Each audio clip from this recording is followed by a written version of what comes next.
Hi, my name is Danielle Brook, and I am the career counselor at the Boulder County campus in Longmont, Colorado for the Front Range Community College. And I am here to present to you on how to create a resume and cover letter, or at least edit the ones you currently have, make them better or more efficient, and help you find the job that you want. Um, I am going to share my screen so I can present to you, and we will get started.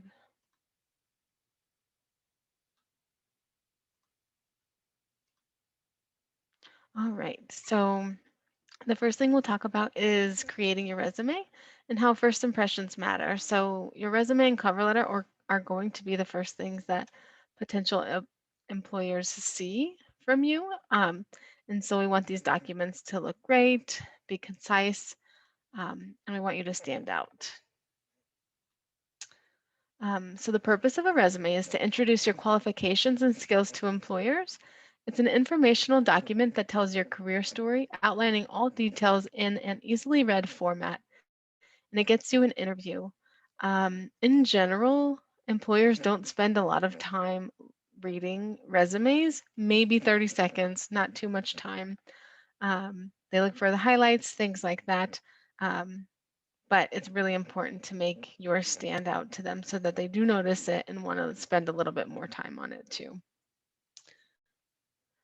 So a couple things we will discuss are different types of resumes that you can choose from, some formatting tips, and customization. So I'll talk about three different types of resumes. The first is chronological, and this is best for those who have a lot of job experience and they're applying to a job related to the experience that they have. The second one is a functional resume, and this is for someone who wants to make a career change and highlight their skills, and maybe they don't have a lot of job experience, so they want to highlight the skills that they do have. For example, let's say someone went to school to be a counselor or a therapist, but they decided later in life, you know what, I really want to get into the field of like technology or IT work, things like that. So what we would do in that case is highlight their skills, highlight um, different types of skills that they would use technology for, so that they can get their foot in the door, get some experience, and then maybe eventually make a chronological resume. And then the second or the third is the hybrid resume, and this is a combination of both. So it highlights skills and jobs, and this is typically for those who don't have a lot of work experience in the field, but they have some, and then they can elaborate on their skills. So I'll show you some examples. So we have the chronological resume, and this is the one that's really traditional. Um, this one looks clean. It's on the left-hand side. We have education on the top, and I always recommend highlighting education if it's very relevant to the position. Um, and then it lists their professional experience, so a couple different jobs that they have here. I do recommend trying to keep your resume to 1 page, 2 pages max. Definitely don't do more than 2 pages if possible. And then they have some additional skills at the bottom. And then to the right, we have the functional resume, and it has a skill summary. So I like to use this a profile summary where you can just have a few sentences that make you stand out, talk about how your skills are relevant to the job you're applying to, and then a list of your professional accomplishments. And these are more skills based. So a couple bullet points, it looks really clean. And then if you do have some work experience or work history that is relevant, you can list them here on the bottom. And you don't have to take too much space explaining what they are. And then your education. And these can go in a couple different orders, but for now, these ones look good to me. And then the third is the hybrid resume. And this is a combination of both. So they have their professional summary, list of relevant skills and proficiencies, and then some work history as well. Um, and this one's a good one too. Um, one thing I do want to point out is that it has the name at the top, city and state. Um, I definitely don't recommend you put your entire address there, just for safety reasons. And we don't want someone to judge you based on where you live and not offer you an interview because of where you live. Maybe maybe they think it's too far from where they are and they'd be worried about that. Or, yeah, just a couple of different things to think about. And then they have their LinkedIn, which I really like as well. So I want to talk about templates. If you do decide to use one, a couple of things to think about. Um, when I say template, I'm talking a lot about like finding a template and putting it in Word and like this one here and going off of that. So you don't have to start from scratch.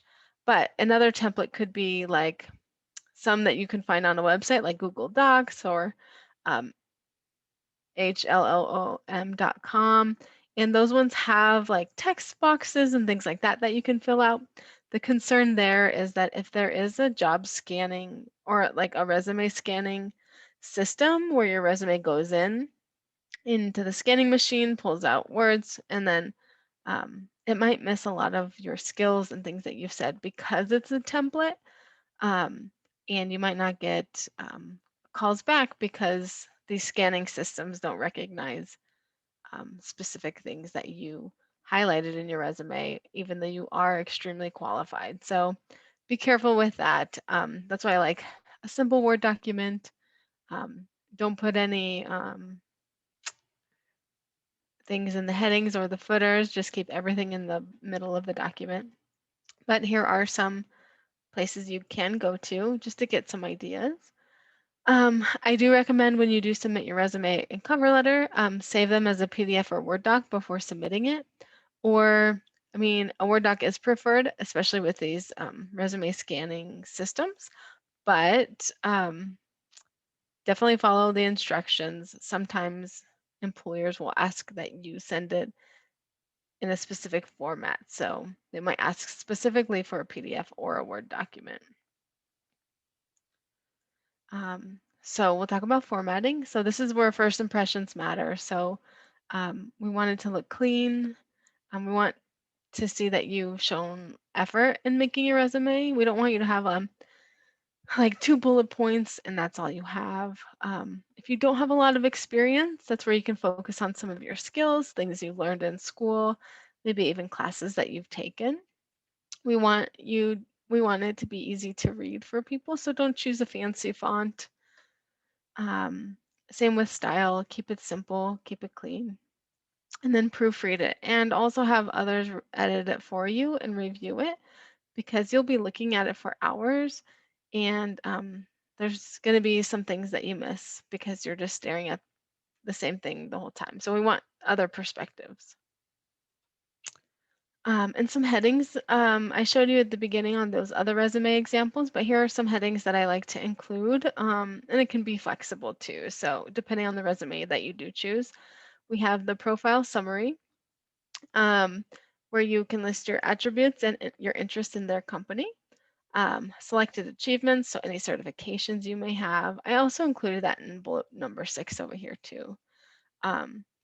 3, education and training. That could be at the top or towards the bottom of your resume, depending on the relevance. Volunteer experience is highly valued. Employers want to see that you're involved in the community and you give back.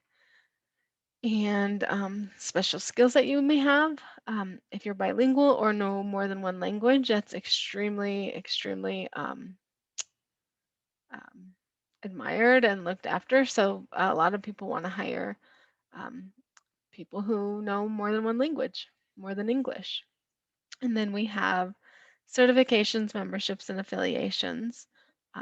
I would normally just list those that are relevant to the job you're applying to. And then I have a reference here if you want to watch a video about headings on YouTube. And then, yeah, again, first impressions matter. So don't treat your documents like social media forums. So don't include a photo of yourself. We don't want anyone to see your photo and make a judgment about you and not choose you because of what you look like or anything like that. So or your age or anything. So um, keep it keep it very simple and don't include photos. Some types of jobs may ask for them, but those are rare. Keep your tone polished and consistent and concise, and avoid using first person pronouns. So in the resume, never say, I worked at this job for this amount of time. I also did this and I did this. We want it to be in third person. So um, maybe not even mentioning any pronouns in the description of your job. So, for example, um, like let's say one of your tasks is to fix computers. You under that job, you would just list the tasks that you've done. So, worked on computers, um, helped students learn how to use computers, things like that. And again, keep it under 2 pages. And then it's also really great to include a profile, a link to your LinkedIn profile, but only include that if your LinkedIn profile is up to date, if it's um, if it looks good, if it's not chaotic. You want to be you want to include that only if it's going to help you, not hurt you. Okay. And then customization.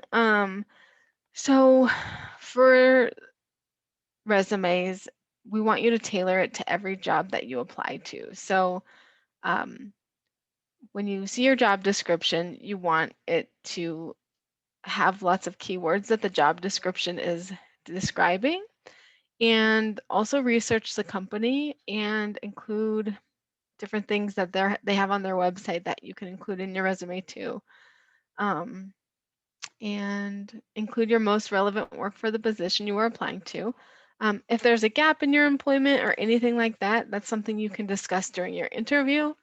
But for the most part, keep relevant work on that resume and focus more on your job accomplishments and less on the duties. So you can talk about percentages and numbers that stand out to you. So, for example, you helped increase revenue by 20%, or you served 100 students in a semester as an advisor, or things like that, or more students, whatever number you think is helpful, but also accurate and true. We don't want you to embellish anything. We want you to be honest. And then address all minimum qualifications on your resume from the job description. Um, that's what employers are going to look at. They're going to see, do they meet the minimum qualifications? Okay, they do. Let's set them up for an interview and then go from there. All right, so that is the resume. And then we will look at some cover letter stuff. Okay, so a couple of tips for this is, so the purpose of a cover letter is to introduce yourself and briefly describe how your professional background relates to the job you are applying to. And it also describes how you would be a good fit for the employer. So a couple of things here we'll talk about is the purpose of the cover letter, structure and formatting, and other tips. So cover letters can be overwhelming, especially if you're starting from a blank slate. But once you get your format down and have all of that figured out, when you edit it for each job that you're applying to, it gets a little bit easier. So we'll talk about how to do this. So some of the reasons for a cover letter. First, you want to include a cover letter for every job you're applying to, unless they tell you specifically not to include one.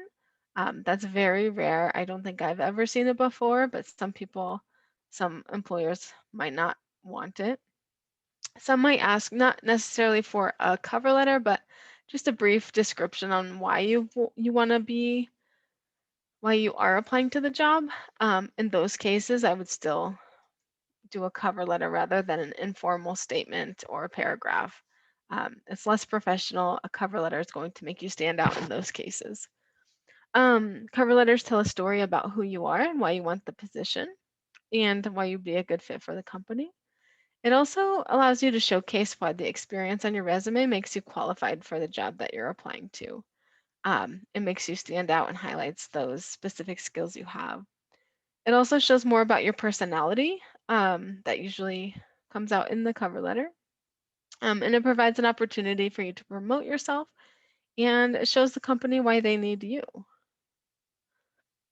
So some structure and formatting, that we'll talk about, are just some different headings and things like that. So we have the title and the header. So this is where you'd put your contact information, include it in the body of the page, not in the header or the footer. So we don't want any text there because of those um, resume scanners. Um, and resume scanners might not recognize the text in those areas of the cover letter and resume. Um, I also wouldn't recommend putting your full address in here either. So I would keep the heading the same as your cover letter so they match. They look clean when you're looking at them. And then employers know that they go together in case they were split up for whatever reason. Um, what else? You can put the full address of the hiring manager, um, because it is a letter.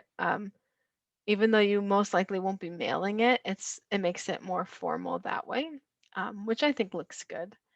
And then one of the most difficult things I found with applying to different jobs is finding out who you're addressing this letter to. Um, you don't want to address it to somebody that won't even see it. I know that in jobs in my in the previous position, I reviewed a lot of resumes and cover letters, and sometimes they included someone else's name in a different department than me, and that definitely didn't, impress me because I don't feel like they did the research to figure out, oh, our location's actually here, but you included someone else's name in a different department and a different address. So it just made me feel like it was a little bit lazy. So definitely do your research. Try to find out who the hiring manager is. Sometimes it's included on the job description. Sometimes not. And if you really can't find it, you can greet the hiring manager in general. So or um, the team that's hiring, or I can't think of the specific words, but you can be more general, like hiring committee. That's what I'm looking for. Because that encompasses more than one person, because most likely there's more than one person reviewing these anyway. Your opening paragraph, you want to grab the reader's attention with 2 to 3 of your top achievements, and how they're relevant to them. And your second paragraph can just explain why you're the perfect candidate for the job. And the third paragraph just explains why you're a good match for the company. And these 3 paragraphs, it doesn't have to be this. You can research online, you can look at other examples of cover letters, but we don't want you to be very general. We want you to tailor it and be specific to those jobs you're applying to, because if you're too general, they might feel like that's lazy, you didn't research us, we don't see why you're a good fit, basically because you're not um, being very specific to them. And that's what they want to see. They want to be impressed by your cover letter and by who you are. But we also want them to want to know more about you, which is what the interview is for. So, and then at the end, you can do a formal closing, and definitely proofread before you do send this out too. Um, Almost done here. So we want to talk about like the tone of your document as well. So just like your resume, keep the document clean and easy to read. Keep the tone consistent. If As much as possible, avoid use of first person pronouns here as well. Um, be concise, and you don't have to be overly formal. You can be a little more relaxed in the sense we want you to show your personality, but we don't want you to not be formal either, because it is a professional letter going to an employer that you want to meet. Um, Keep it to one page only. This is highly recommended. The more documents there are that you're submitting, the less time they're going to spend on it, I would say. Um, Again, don't include your full address in the heading or anything. And then I already went into this, but just addressing the hiring manager by their name and research more if you need to. You can even call, well, some place, some research that I did said you can call and find out who is hiring, but if they're getting a lot of applications, like a call might annoy them. So that's in that case, I'd probably be a little bit more general. Some other tips to remember. Um, Again, addressing the letter to the correct person is important. Catch attention in the first paragraph so you can highlight your major accomplishment and also leverage your network. So let's say you heard about this job or this company through someone that you know that works there or is connected to that company. You can definitely, as long as it's a positive thing, you can definitely put that in your letter. Networking helps so many people. There's a high rate of finding jobs that way. And yeah, write an attention grabbing introduction, but keep it formal as well. Not too relaxed in that case. Focus on keywords from the job description. We want you to continue to use words from the job description in case there is a scanning system, because we want them to pull those words as much as possible so that your resume gets seen. Follow all application instructions. Be very detailed and careful about this. Read these instructions over and over and make sure you send everything that you can and everything that they're requesting. And then again, same with resume. You'll tailor your cover letter to every job you apply to. So let's say you create a cover letter for one job and you copy it to use for another job. Go through the entire document and make sure that you have replaced all of the company's names for the original letter with the second. We don't want you to send the second one and then find out like, oh my gosh, I accidentally forgot to delete this company name when I applied. I've seen that a lot with like school applications and things like that when students are applying to multiple universities. Um, so it's really important to be very detailed in these documents. And then give specific examples of accomplishments you've done. We want you to highlight your skills, and that's how you can do it. And then just some contact information for our career counselors across campuses. So I'm at the Boulder County campus. We have a career counselor at the Larimer County campus and then two at the Westminster campus. So here's some information if you want to contact us. This is the Westminster address, but there are others. You can just search for us online. Um, and I think that's it. So thank you for attending. Um, and good luck with your resume and cover letter. And if you need anything, feel free to reach out to one of us on each of the campuses for extra help, and we can help edit, review, whatever you need. So thank you so much.